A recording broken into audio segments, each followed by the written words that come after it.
reinforcement. Again, I find contriving either really hard, okay? What I use mostly to reinforce and to punish is my interaction style. You get more of me in a way you want when you're doing well. You get less of me and in ways you don't want when you're not doing well. Most of the time. Now, the caveat to that is if you want nothing to do with me. Then you get less of me when you're doing well and more of me when you're not doing well. The one example I have of that comes to mind is the gal who, I was working with her in her foster home, which happened to be her grandparents' home. They were very loving and sweet people, and she was an incredibly challenging young lady. Both self-injurious, aggressive, but could also pull out some of those real powerhouse behaviors like drinking her own urine, for instance. If she absolutely needed you to do something different for her, she would go there. She had the whole laundry list of things she could do to get the adults. So she had shaped up her grandparents very well, as you might imagine, because this was very aversive to them. And so what she spent almost all of her time doing is she had this stool, she had a stool, she'd pull it up in front of the fridge and the freezer, and she'd graze. And she'd sit there for hours and graze. And they would have a hard time getting her to stop because she might hit or hurt herself or, heaven forbid, smear poo all over them. Right? So maybe we'll just let her graze. So I came in, and I was not her favorite person, as you might imagine. I was going to ask her to do some other things. And she was constantly, like, she was nonverbal, but she was constantly saying, leave. I said, bye. She showed me the door. No, it's not. And I was like, okay. So the only motivator I can find for her, the only thing that motivates her, is me leaving. So I set up an entire program. It was a visual schedule, and I started with the me leaving icon and associated that with me leaving, and then I started adding a few things ahead of it, and pretty soon I could get her to do 3 hours of structured activity as long as the last picture on that schedule was me leaving. She would do whatever it took to get to me leaving. So I used that. Like, that's what worked for her. She wanted less of me, so if she did the things I wanted to do, she could have less of me. But so, mostly I'm going to use my interactions both to motivate you, also to punish, but not in that aversive way, more in, well, it is aversive, but not in a contrived aversive way. It's like, you want my attention, but you're not getting it. And then that becomes punishment. And we'll talk more about how to do that here in a little bit. So, even though I think contriving these are hard to use, what we have to know is that, again, we're going to teach more skills. We all have a history of behaving because of reinforcement, and ultimately it is going to be the easier consequence to try to work with and manipulate. Punishment just has a whole host of nasty side effects associated with it, not the least of which it builds dependence. So back to that police example, you ever notice when there's or the speeding example, when there's a cop car around, everyone goes the speed limit. And then the cop car disappears and the speed changes again, right? Well, we are also dependent.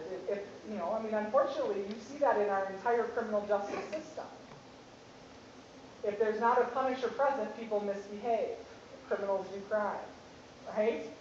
If we could post a cop everywhere, you can't do that. But that is one of the real side effects of punishment, is it creates dependence on the punisher being present. And oh, by the way, if you're the punisher, then also your relationship to that student will be, it'll take a hit, And I think, you talk to people, especially people that were raised with mostly punitive means. And part of what, as an adult, you end up working through is how to like your parents anyway. Like, they hurt me a lot.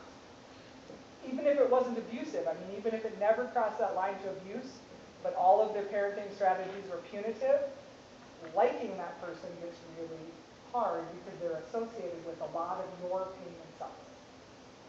That being said, we all know that being a good parent means there's some times that your kid doesn't like you. And that's being a good parent. So it's a balance, right? So, yep, I'll use these things, but if I rely on them too heavily, I will deteriorate my relationship. And think about that like with your student. If you've ever had a supervisor that all they ever do is give you negative feedback. Maybe I'll perform well for you, but I probably don't like you. So, all right. So we'll look at, again, some of these variables that lead to the problem behaviors, and they are going to be personal characteristics, which is just sort of unique ways that any of us are in the world. We're individual in some of these ways. They're going to be internally motivated variables, which are going to be how my brain is wired, how my body is doing, things that are going on inside of me. And then there are going to be those social triggers, those things that happen in the environment around me and will create my behavior. And we're going to break in about 9 minutes for those of you that are just trying to hold it together until break. Yeah, we'll take a break at the hour time. So some of the personal characteristics that lead to problem behavior, that set up an opportunity for more problem behavior, and there probably aren't a lot of surprises on the list. Big one is communication skill deficits. Now, again, I think we can see this in our own functioning with our friends and family, with our close loved ones. When we get into those conversations that get hard, and we hit the wall, and then sometimes we use behavior. Anybody ever seen something like this?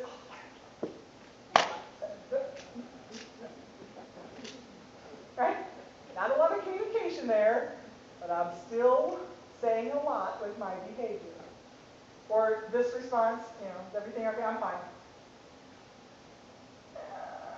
Your words say fine, but your behavior says not so fine, right? So, for those of us with really good expressive communication skills, still, if you have a teenager, slam! Did you have a bad day, right? I think I recognize that word slam as communication. Or even sometimes for us grown-ups. So, now imagine that you actually have some barriers to communicate about what you want, about what you need. And then certainly behavior shows up, right? To get someone to respond to you, to get them to help you, to get them engaged with you, Or maybe you can communicate just fine about what you want and need, but how you feel gets to be tough. Yeah? Or sometimes it's maybe even just being able to have the language to put to that. Because some of the kids we work with, if you get a little bit behind what's going on in their life, it's overwhelming. And maybe they couldn't communicate about that at their age and stage. It's sort of beyond them to have the language to say that. Or if they're dealing with bullying or being teased. I continue to be amazed at how much my vocabulary around emotions is still growing and I'm still learning. I was well into my 30s before I recognized disappointment as different than just pissed off. Like, I'm disappointed. That's why I feel so angry. I got disappointed. Like, it just never clicked for me that I would just find myself really angry. Oh, I was let down. I see, right? But there's all of this nuance in there, that sometimes the big emotions, they seem obvious, but really, and if I was going to not have a big emotional reaction, behavior, then I would have to have a lot more language, even internally, to process that, to be able to think through that, and to come out not just angry, but maybe action-oriented, right? What could I do different about that? So that's expressive, and I think expressive, we actually do the best with our students about that. Like, we tend to recognize, okay, yeah, he can't say that, we need to give him a way to say that, or, we'll just help him through that. But I think where we actually miss a lot of our deficits that lead to even probably more problem behavior than expressive is receptive. And part of the reason we miss it is because what we see in the moment for a lot of our students is, if I say pick up the pencil, they pick up the pencil. If I say, sit in your chair, they sit in their chair. If I say get the blue one, they get the blue one. So I think their receptive skills are great because, they seem to understand what I say to them. And then even if you have a speech-language pathologist that tests them, that testing will be in the moment. Do you understand these words? In this moment, right here and now, do you have a correspondence of language to thing or meaning? Okay? And a lot of kids can shine in that here, now context. But where I think that this receptive deficit leads to problem behavior is about all of the language we use to try to provide predictability for people, what's going to happen, or how I expect you to act at that time, or what's expected of you in that environment. That we tell kids this, but because of these deficits in receptive communication, well, in the moment they're like, yep, okay, so Jim, yep, okay, so we're going to go different, all right, we're going to go a different way, and our teacher's going to be different, okay, all right, so they have the conversation with you, they answer back, they seem to understand all of those words, and then you're transitioning to Jim, and you're going at a different time in a different way with a different teacher, and they melt down because it's all different. You're like, but we talked about that this morning. And this is where I think this lack of predictability is huge for behavior. And if I could say it another way, you could probably get in touch with it. Because another way that we could name lack of predictability is anxiety or out of control feeling. Anybody get in touch with that? Does anybody have their own experience with anxiety or feeling out of control? And what? Some of you might be experiencing that right now, because 2 weeks from now, less than 2 weeks, you're going to be on day 1. And what do you really know about day 1? How is that actually going to go? Yeah, who's going to be there? And what are they going to act like? And when are the classes changing? And who is teaching that class? And what are we doing with that kid? And which room are we actually going to be in? And are we going to have... And I can get stressed out in a minute because of a lack of predictability. Now, if someone could tell you specifically, if this lady right here could just stand up and say, here's how it's going to be in your room, and here's how it's going to be in your room, and here's how it's going to be in your room, and we'd all go, even though all she did was help us use our imaginations to create an illusion of a future, now we know how it's going to go. And we are blessed that we can take language and actually create that construct of them. They're them. Most of the students, if not all of the students that you are supporting, that's where one of their primary deficits will be. In taking language and building a construct for their them. And so when you get there, then you will have behavior. Because they weren't predicting that. That feels really out of control to them. But you told them. You told them exactly that. That's deficit. I know all the words. I just can't use them to organize my future. And that's a really big deal. Because it turns out feeling in control is just a big illusion, and it's based on our imagination. And it's a wonderful gift we have. Sort of. Double-edged sword. But that's a different training.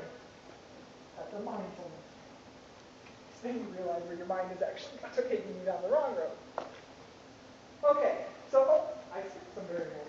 Wait a minute. Low tolerance for effort. I always have to include this one because this is one of my personal characteristics. So I relate well to this. But this is the student where, and you'll know them as soon as I say it, if it looks too hard, if in their mind it seems like they can't do it, and that becomes sort of the trigger point for the start of the meltdown. I can't do math. I don't know how to do that one. Or the sheet just has too much on it. Or the workbox has too much in it. Or I said, 4 workboxes instead of 3 like we did yesterday. Low tolerance for effort. So my example is always in college, in my undergrad, I started off pre-med. And I got to my first chemistry midterm. And I got like 2 questions in, and I looked through the rest of the exam and literally made the decision I was not going to put that much effort into doing that exam. And I got up and I left, and I went and changed my major to psychology. Very low tolerance, and it didn't even finish the test. Took an F in the class. Because I just wasn't going to work that hard. And it really disrupted my life at that time for a while. It took me 6 years to get my 4-year degree, you know? It's like that kind of disruption. But this, you know, to this day, I mean, I will still have times when, like, looking at a big chore, I get emotional and weepy. I'm like, oh my God. Like, the chore is never hard. But the thinking about the chore is just too much. You know, I just, like, how can I make it seem less? Which is weird, because, and again, this is a personal characteristic. I'm sure some of you in this room cannot in any way relate to that. Because my mother, for those of you that know my mother, would make really good sense to you. She has none of that. I mean, she could be like so sick, and she's still going to get up and do the things that need to be done today. Because it just needs to be done. Yes, she's okay. She won't complain. She's not a victim. So, you know, I was adopted, so that's probably the discrepancy there, right? Nature, nurture. She tried her best. It just did not compute to my genes. Low frustration tolerance. Really, you can think about this as not adequate coping. Because every one of us are going to be frustrated every day. And I've gone 2 minutes over break. So, to reduce our frustration in this moment,